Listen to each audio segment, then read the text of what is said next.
Sementara Jack hanya bisa mengintip mereka dengan bersembunyi di balik alat-alat medis.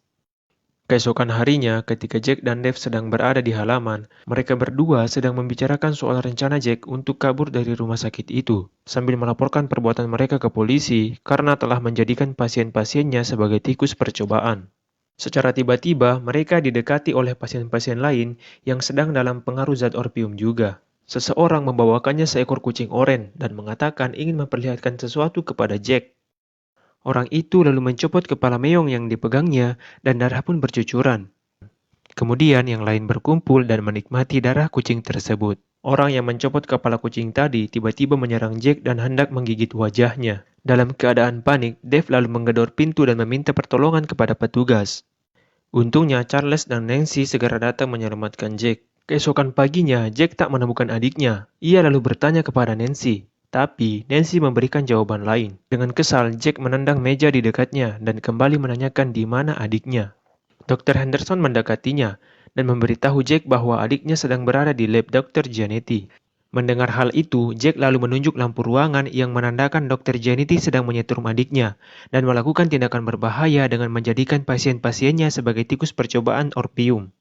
Tapi, Dr. Henderson malah berpihak kepada Dr. Giannetti dan berkata kepada Jack bahwa Dr. Giannetti adalah dokter yang terbesar pada generasi mereka, dan adiknya sangat beruntung bisa ditangani oleh Dr. Giannetti.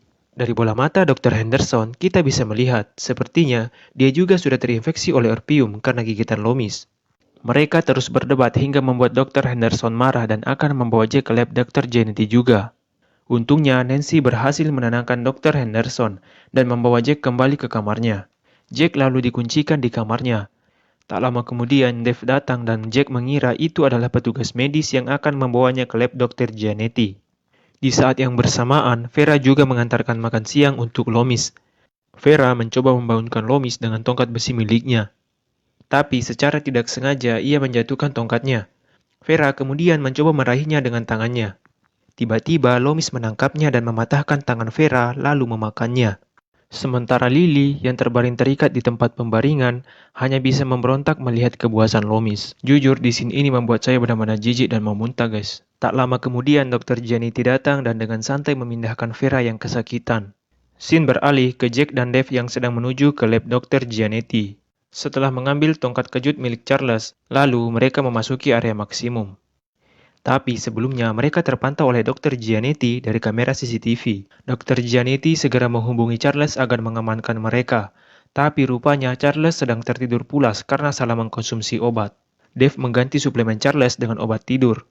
Dan di saat yang bersamaan, Heather juga sedang berada di atasnya dan siap memakan es lilin Charles.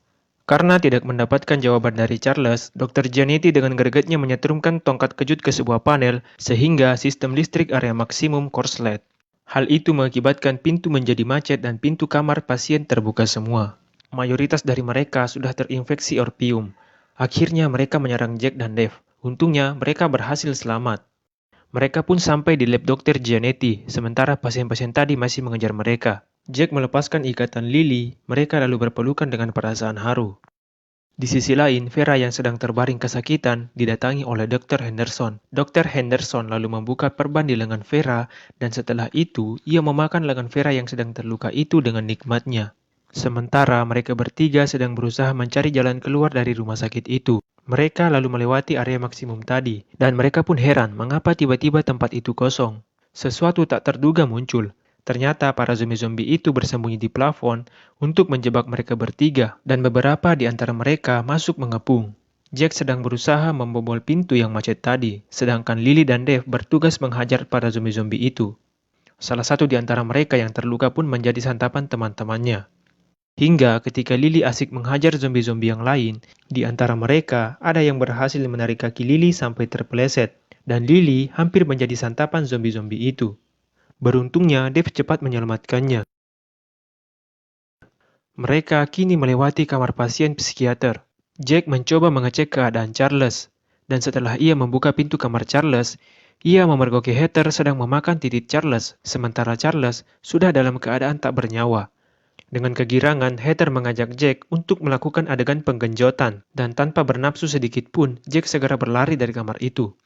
Nampaknya kini semua pasien sudah terinfeksi menjadi zombie. Ini menggambarkan betapa sangat berbahayanya bahan kimia tersebut, karena bisa menginfeksi melalui gigitan dengan waktu yang sangat cepat. Mereka lalu memutuskan untuk membatasi zombie itu dengan cara mengganjal pintu masuk dengan sebatang besi yang entah akan bertahan berapa lama. Lalu mereka bertemu dengan Nancy yang sedang ketakutan, mengira bahwa mereka bertiga adalah zombie juga. Tapi Jack menjelaskan kalau mereka masih normal.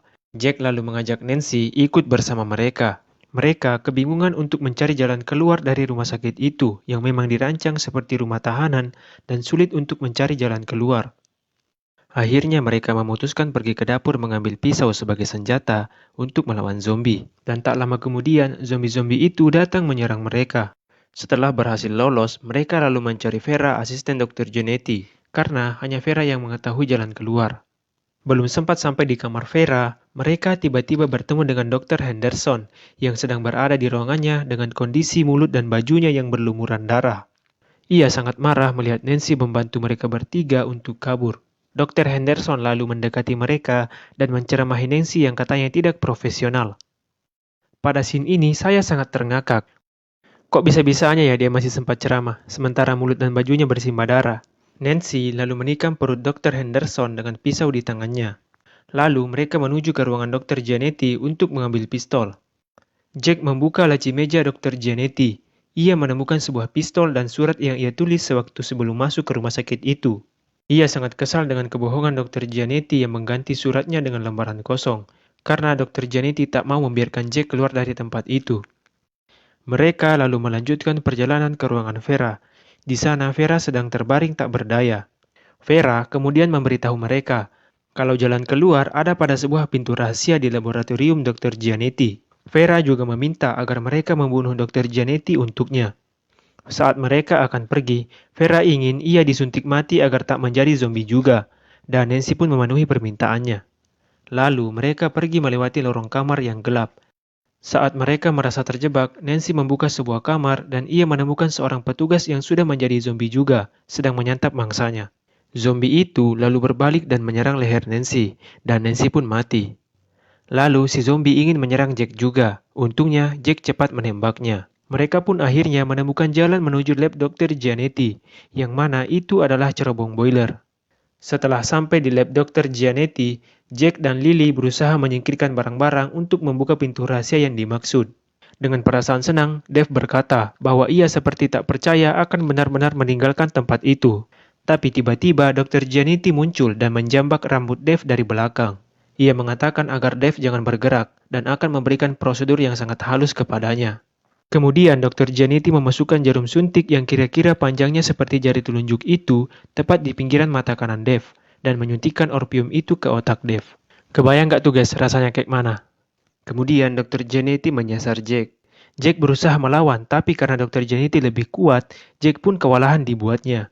Saat Dr. Giannetti akan menyuntik mata Jack, Jack berhasil merebut suntik itu dan menyuntikkan balik ke tubuh Dr. Giannetti. Lily juga membantu Jack dengan menyetrum Dr. Giannetti dengan tongkat kejut yang entah dari mana ia dapatkan. Setelah itu, mereka mengikat Dr. Giannetti di kerangkeng Loomis dan meninggalkannya. Loomis lalu meraba-raba wajah Dr. Giannetti.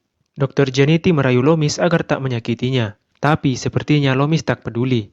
Ia memegang dahi dan dagu Dr. Giannetti seperti akan mematahkan lehernya. Singkat cerita, Jack dan Lily berhasil lolos dari tempat itu. Namun saat Jack melewati sebuah tangga, ia meraba-raba saku celananya dan mengambil botol orpiumnya. Mungkin ia cuma memastikan bahwa benda itu tak jatuh dan masih utuh. Ketika ia akan menaruh kembali ke sakunya, benda itu terlepas dari tangannya dan akhirnya jatuh ke lantai lalu hancur berkeping-keping. Duh, lagian kenapa sih harus di tempat itu? Kenapa nggak sekalian keluar dulu dari tempat itu, cari tempat yang aman dan nyaman baru dicek? Ya, namanya juga film, nggak seru kalau nggak ada adegan yang membuat kita greget. Asli, gue greget banget pengen nampol si Jack ini. Serius deh. Lanjut. Kini mereka sedang berada di jalan raya dengan kondisi baju yang berlumuran darah. Dan akhirnya mereka bertemu lagi dengan dua orang polisi yang meringkus Jack tempo hari. Jack dan Lily pun masuk ke dalam mobil tersebut. Lega juga melihat mereka berhasil lolos. Jack berkata kepada Lily, akhirnya kita akan benar-benar pulang. Tapi, ternyata polisi itu mengantarkan kembali mereka berdua ke gerbang rumah sakit jiwa itu lagi. Lily kemudian berteriak dari dalam mobil dan mengatakan, "Jangan buka pintunya!" Secara bersamaan, Dr. Janiti membuka pintu dan mengatakan, "Ada yang bisa saya bantu?" Loh, gila nih, ternyata dia masih hidup. Zombie ternyata tahu juga ya siapa tuannya. Zombie-zombie pun keluar berhamburan dan memangsa kedua polisi itu. Jack sepertinya akan benar-benar gila menghadapi kenyataan ini. Dr. Janiti berusaha menghalau zombie-zombinya, tapi ia tak mampu. Zombie-zombie itu lalu berlari menuju ke arah kota dan sepertinya akan membuat masalah yang lebih besar. Dan film pun sekian. Jujur, ketika menonton film ini pada bagian awalnya saya merasa sangat bosan. Tapi begitu melalui 30 menit awal, film ini mulai menunjukkan keseruannya dengan adegan-adegan yang cukup menarik. Meskipun dari segi plot yang menurut saya terkesan dipaksakan terjadi secara kebetulan, tapi melihat adegan yang disajikan, film ini sudah bisa dikatakan sebagai film yang lumayan bagus.